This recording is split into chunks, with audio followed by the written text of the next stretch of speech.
Meeting order. Rise to the pledge. I pledge allegiance to the flag of the United States of America and to the republic for which it stands, one nation, under God, indivisible, with liberty and justice for all. Roll call. Here. Pelosima. Present. Butcher. Here. Wilczynski. Here.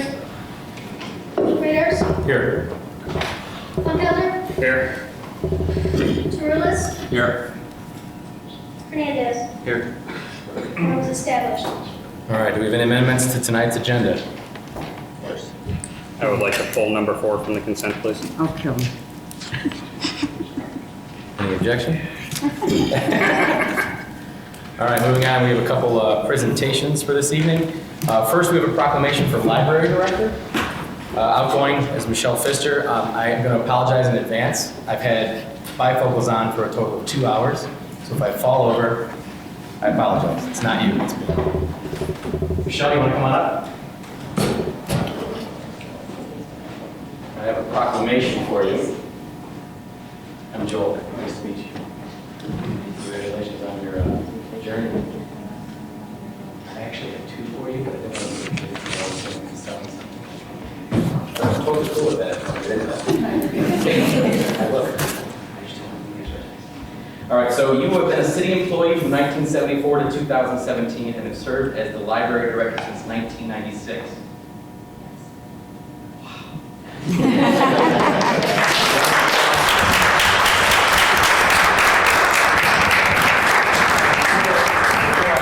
I'm going to read the proclamation and then you can do, I think we have 25 minutes slated for yours.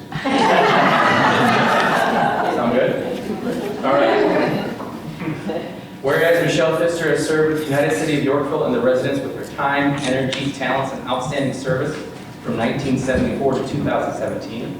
And whereas she is a dedicated member of the community and has been a committed advocate for library services and was focused on efficient use of public resources for the service population. And whereas Michelle Pfister has been director of the library from 1996 to the present and has been a strong voice in support of the library, its mission, and its staff. And whereas the Yorkville City Council, the Yorkville Library Board, the Yorkville Friends of the Library, and residents are most grateful for the contribution she has made throughout her years of public service. Now, therefore, I, Gary J. Galinsky, Mayor of the United City of Yorkville, do hereby honor Michelle Pfister for 42 years of loyal and dedicated service. And I would like to extend my personal best wishes upon her retirement and for continued success in life's pursuits. Dated this 23rd day of May, 2017 AD.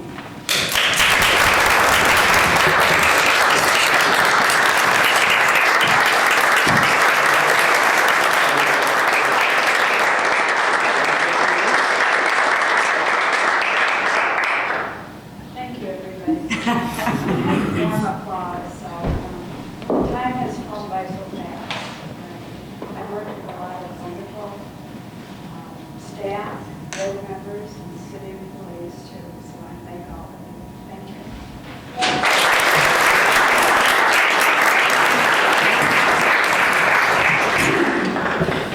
Oh, Michelle, I forgot one for you. This is the congratulations certificate of appreciation. I don't want to embarrass you any further, but this is just another proof that you're awesome.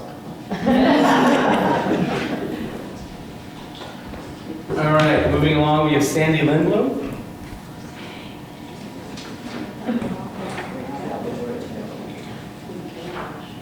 Now, you only have 20 minutes to speak. Because I only have half as many years in. But you have the most text, but I'm going to read. Sandy, you served on the library board from June 1996 till April of 2017. Confirm or deny? Yes. Okay. You served as the vice president of the board from 2000 to 2001. Maybe. Okay. You served as the secretary from 2006 to 2007. Maybe. Okay. You served as the treasurer 2008, 2009, 2010, 2011, 2012, 2014, 2015, 2016, 2017. Amen. So a thank you wouldn't go far enough, but honestly, thank you very much for standing up for the library. I'm going to read your certificate of recognition, and I'm going to read it again for everyone else who's getting honored. A certificate of appreciation. The mayor and city council of the United City of Yorkville present the certificate to Sandy Lindblom with our deepest gratitude for the time she volunteered to our library board from June 1996 through April 2017, presented this 23rd day of May 2017.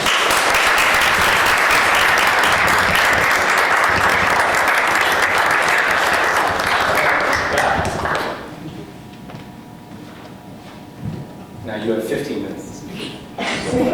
More planned, but I'll do that. Nice to meet you. So Beth, you served in the library board from May 2005 until February 2017? Okay. Yes. There's no lies on these.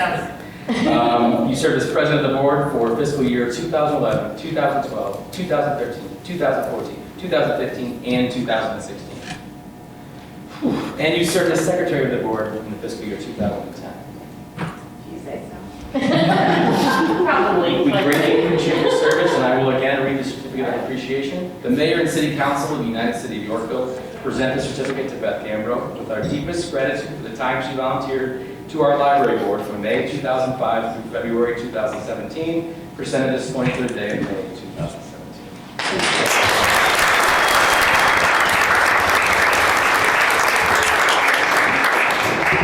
Barb.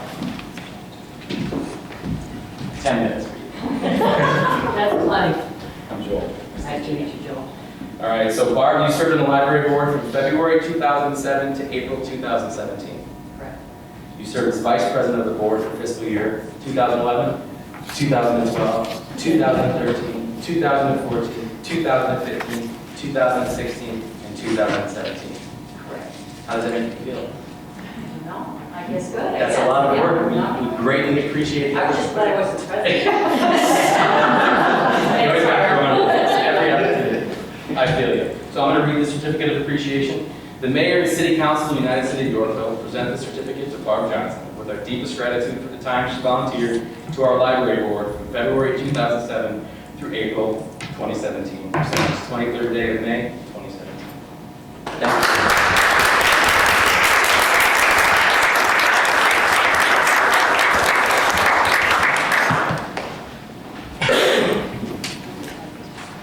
All right, moving on. Yes.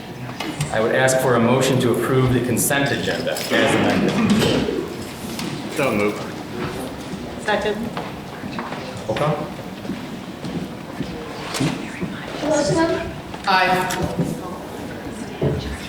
Krzyzewski? Aye. Cirillis? Aye. Readers? Aye. Umfelser? Aye. Vogt? Aye. Hernandez? Aye. Butcher? Aye. Motion passes. Can I do that now? Since I'm a newbie, would anyone have any citizens' comments regarding items that are on the agenda this evening? Moving on, my apologies. So then do we go to... Minutes for approval. All right, so minutes of approval of regular city council, April 25th, 2017. Any comments regarding the minutes?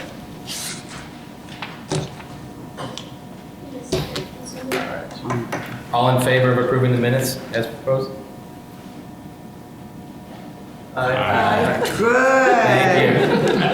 Thought I was new. Yeah, no, it's not You you. forgot to say signify by saying aye. Oh, I was gee. waiting for that. I'll get the lingo by the time it's over. So then we move on to mayor's report. Mayor's report, bills for payment is just All informational, right, so sir. informational. Mayor's report is next. All right, on the mayor's report, we have a motion to approve an ordinance approving an amendment to the development agreement between the city and GC Housing Development LLC. You missed number 4, required reporting.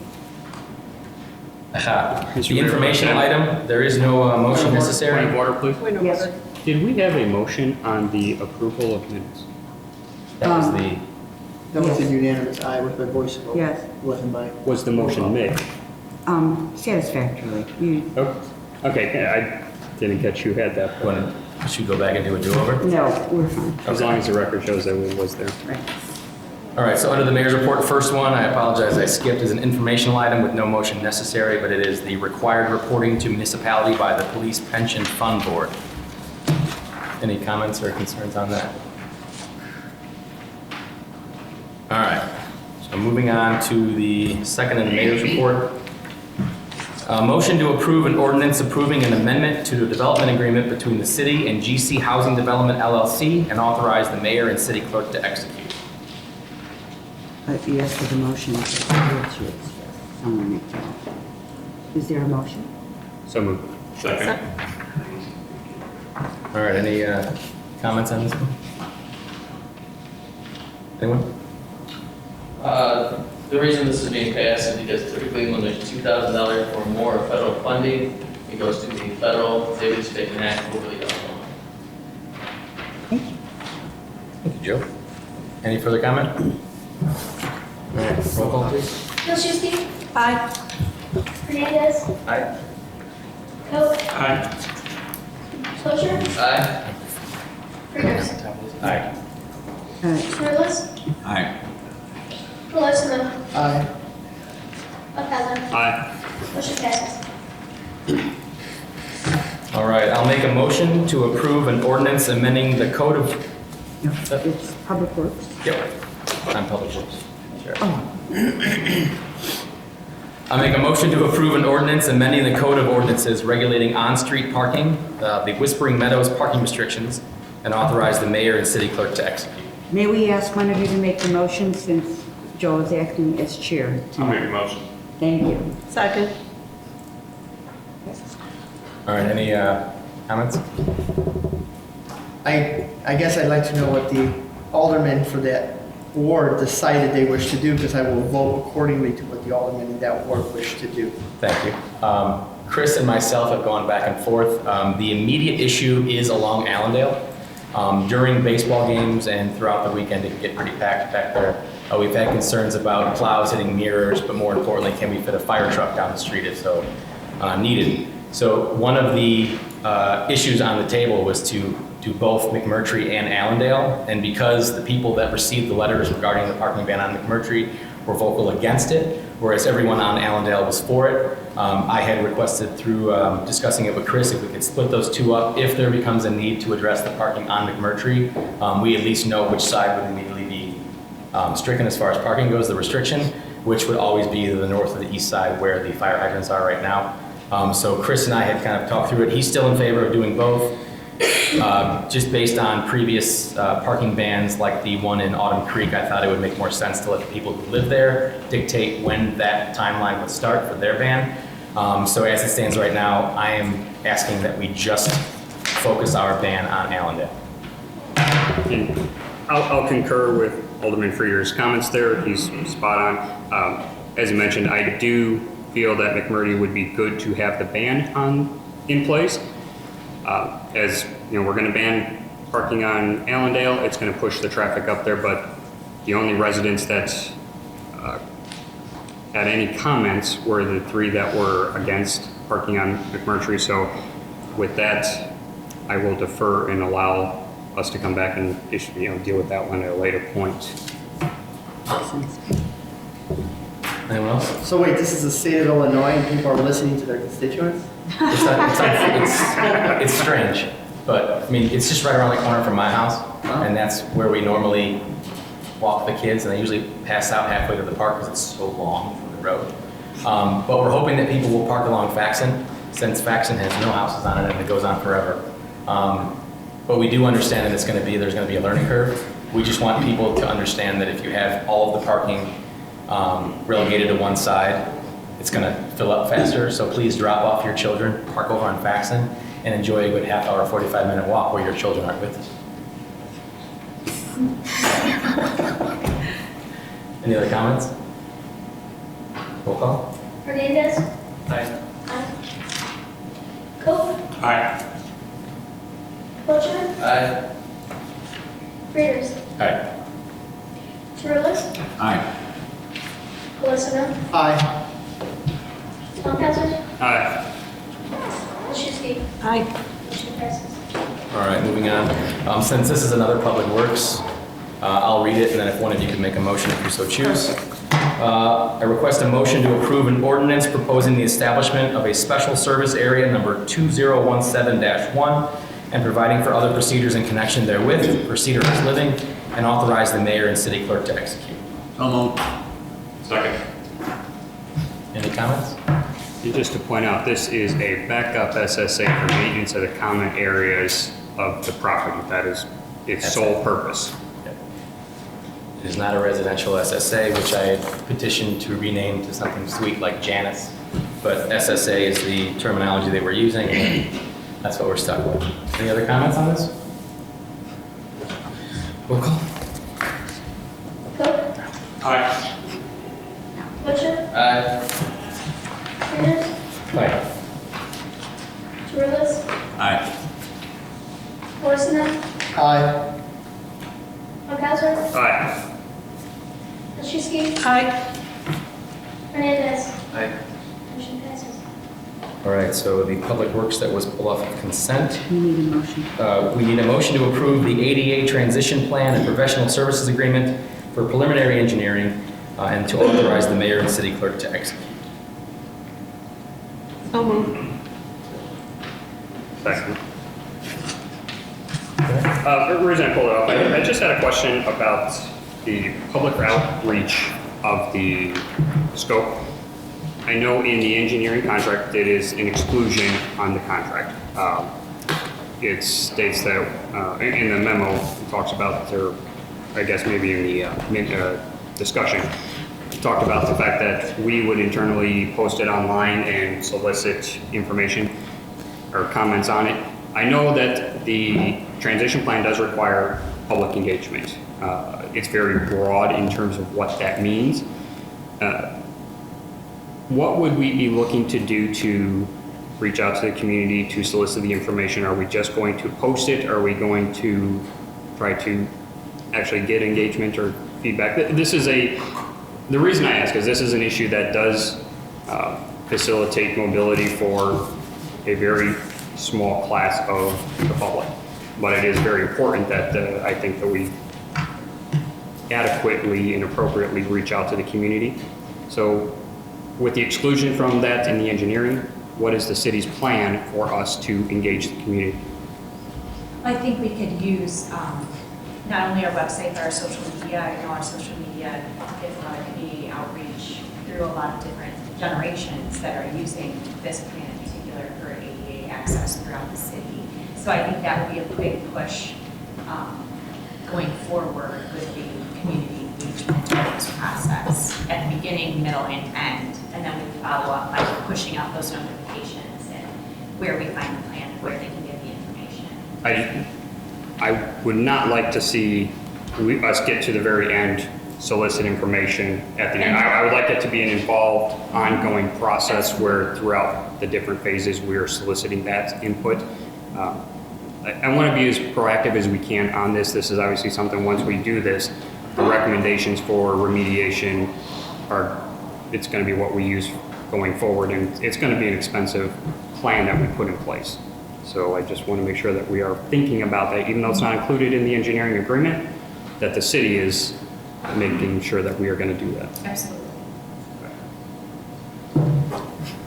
Well, I was just gonna say, the study's comprehensive, whether we have public outreach or not. They're gonna check all transition points within the city. That's the Correct. whole point of so whether somebody reports it or doesn't report it, or has a concern or doesn't have a concern, they're all gonna be checked. Still going to be in the Right. And if I can, it's not a matter of the actual assessment of the transitions throughout the city. It's the engagement of how are we going to facilitate the ongoing reporting of issues. If somebody has a grievance against the city about a transition in the future, something that wasn't done, that type of a process, the engagement with the community on what we should be doing, what the expectations of the plan are, and how the city should be implementing. That's the engagement that I'm looking at, not the actual survey. That's self-reporting. The self-reporting, and that's kind of what I want to look at, is making sure that that's addressed in the plan.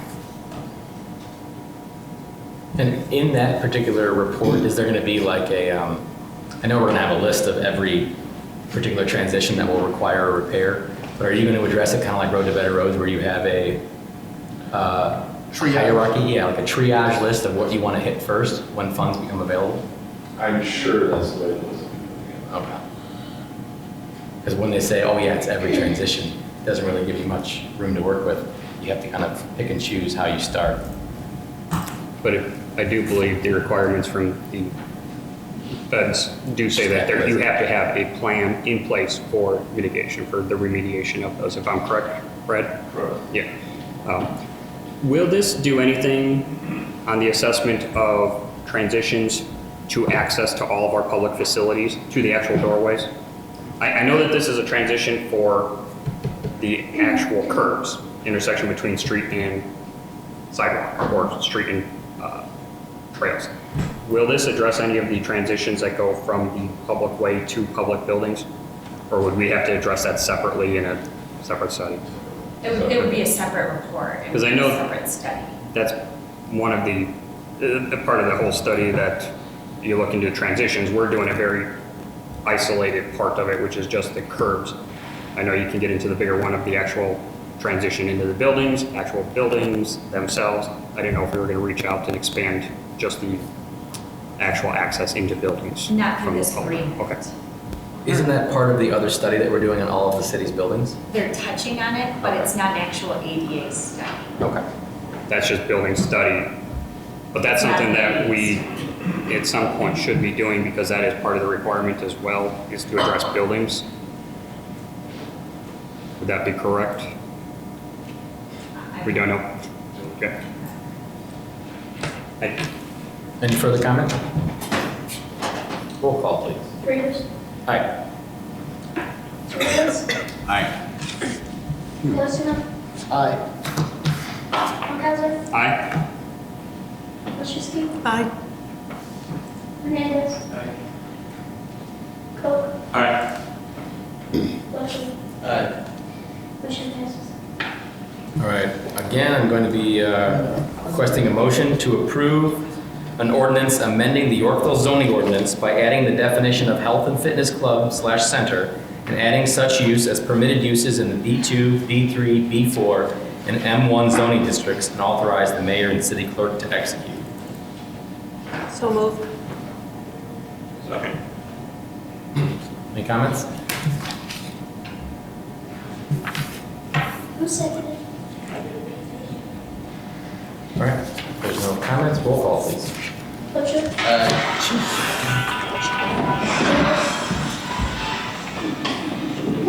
Aye. Torres, Aye. Wilson, Aye. Funkasser, Nay. Nay, Correct. Maschewski, Aye. Hernandez, Aye. Coe. Aye. All right, no city council report, any city clerk's report? Any community liaison reports? Any staff reports? All right, any additional business? No executive session, any citizen comments on items that are not on the agenda this evening?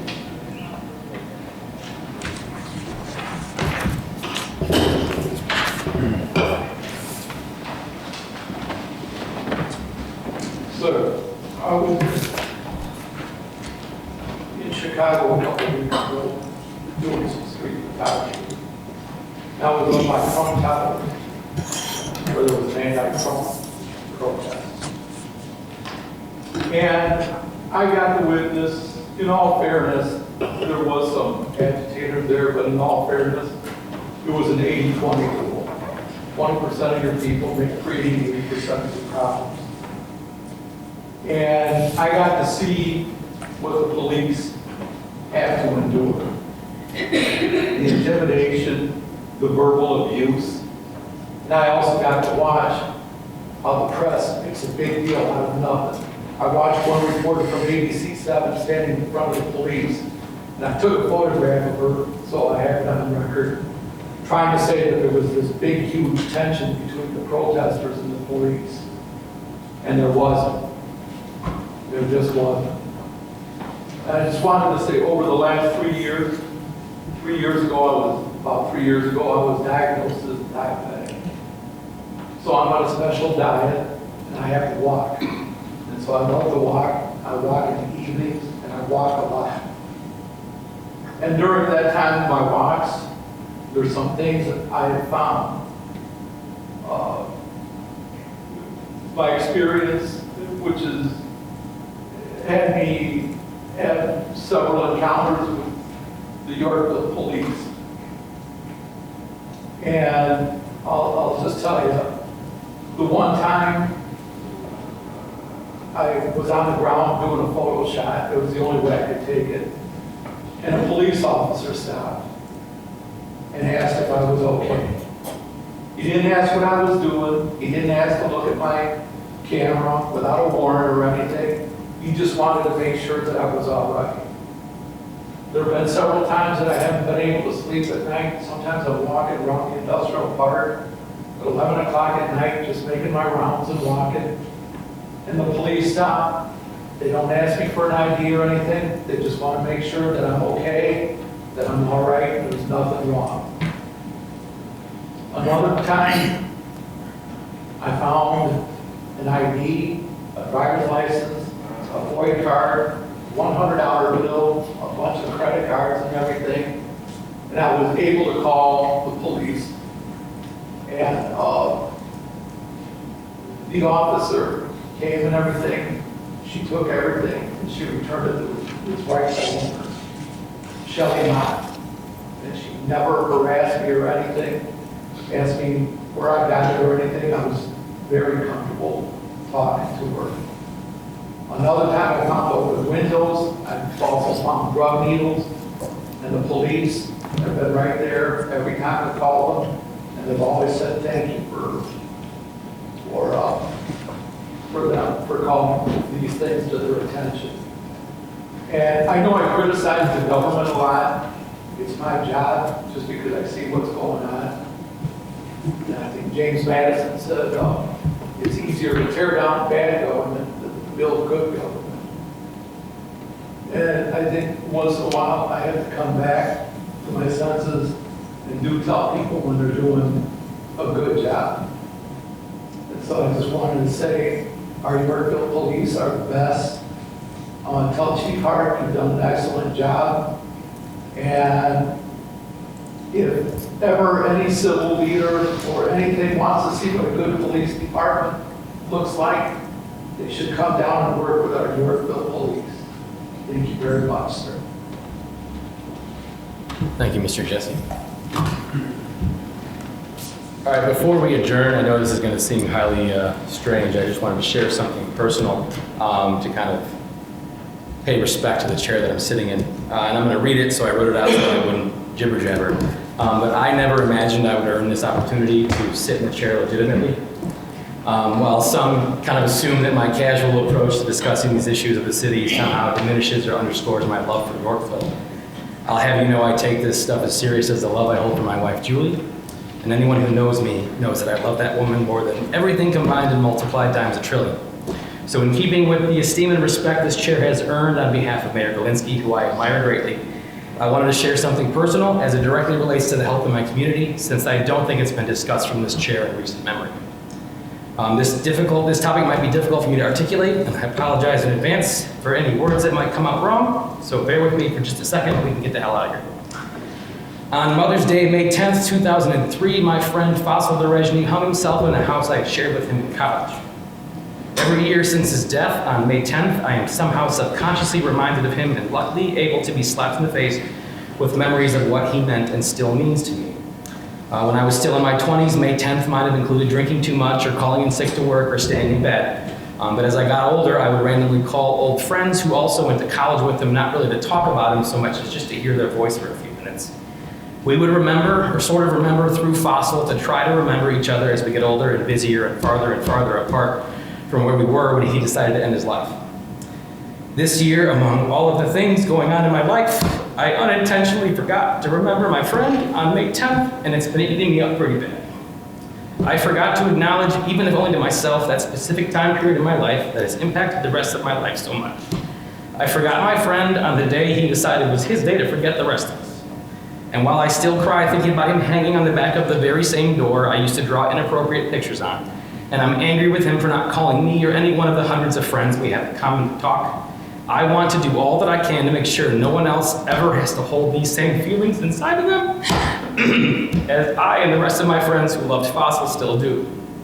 So I'm formally and publicly asking that if you ever are in a place where you consider harming yourself or anyone else due to the things you feel are beyond your control, to call me before you act upon those thoughts. The world might suck sometimes when you're around, but without you, it would most definitely suck. My friends at Suicide Prevention, their phone number is 630-482-9696. If you see someone struggling or notice a change in someone and you're concerned about them, find them, ask them what's up, and look them in the eye and ask them how they're doing. And if you don't like to ask people how they are, simply offering up a big hug can go a long way. Your concern or your amazing hug might just divert someone's attention away from their internal monologue that might have narrowly approached a road they can't turn around on. We need to not be afraid to talk about suicide because I can 100% assure you it is much more difficult to talk about after the fact than it is just to get that crap out there in the open before. Also, I will admit selfishly, I just wanted to publicly state his name so his friends and family know that we haven't and will not forget fossil tragedy. Meeting adjourned.